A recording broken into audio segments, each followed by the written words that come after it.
Dermot Davitt, and I'm here today with Dubai Duty Free President George Horan. George, here in Cannes, you're very welcome to our apartment, and just to have a quick chat about business at Dubai Duty Free. Of course, the world's largest duty free operator at a single location.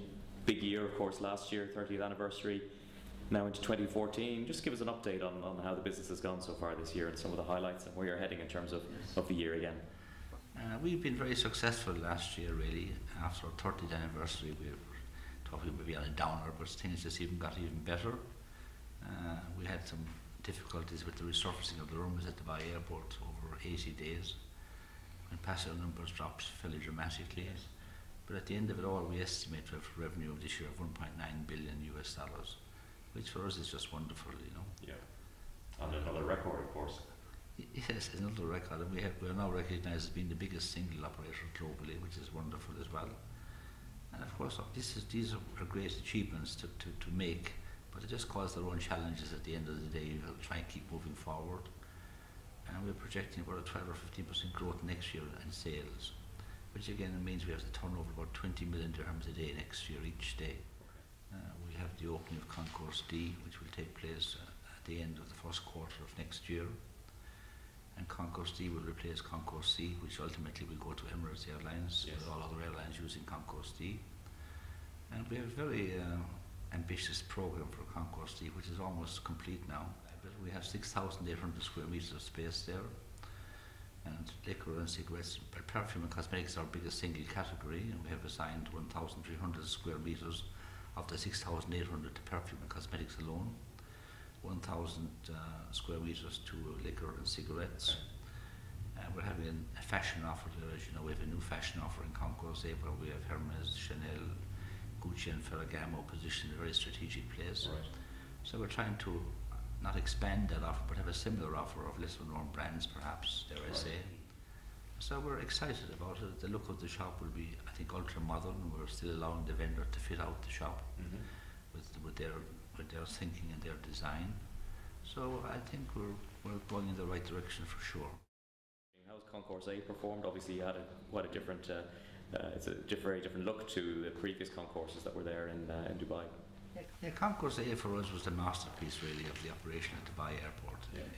It was absolutely fantastic. We think that we got it opened on time, with the involvement of most of our vendors were there on time. And I think the shop looked extremely well. Probably was the best looking shop in the world, I would say, when we opened it. And this is the reaction we're getting from our passengers. They are astonished by the decor and the illumination and the space which exists there. The Concourse A seems to be underutilized in comparison to Concourse B, which is overutilized in my opinion, and we're having problems there now with passenger flow, etc., etc. But we're very excited about the potential which exists in Concourse A. We haven't gone next or near exploiting it to its maximum just yet. Yeah. We're continuously changing it, as I said, with the Hermes and the Chanel and Gucci and Ferragamo offer, which is really, really fantastic.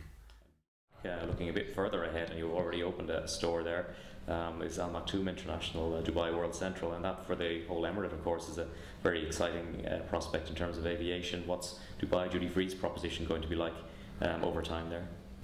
I think it's not just important for the aviation industry in Dubai, it's important for the aviation industry in the region completely. As you know, there's a lot of activity now going on with Qatar opening a new shop in Qatar, which is absolutely wonderful. Etihad and Abu Dhabi, Etihad Airlines are getting bigger, it's building a new central concourse now, which opens in 2017. And we're looking at the opening of Jebel Ali Airport in 2021. It will have one main concourse with one main terminal with two concourses. It will have a capacity of 135 million passengers. It will have 3 runways, and we'll have about 40,000 square meters of space there. So that's a huge challenge for us to be able to merchandise and lay out that space accordingly. Yeah.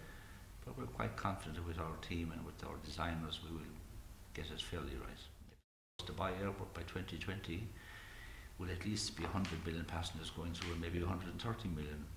So there's a lot of very good things happening in the region. We're very happy to be part of it, and it just continues to grow, which is wonderful.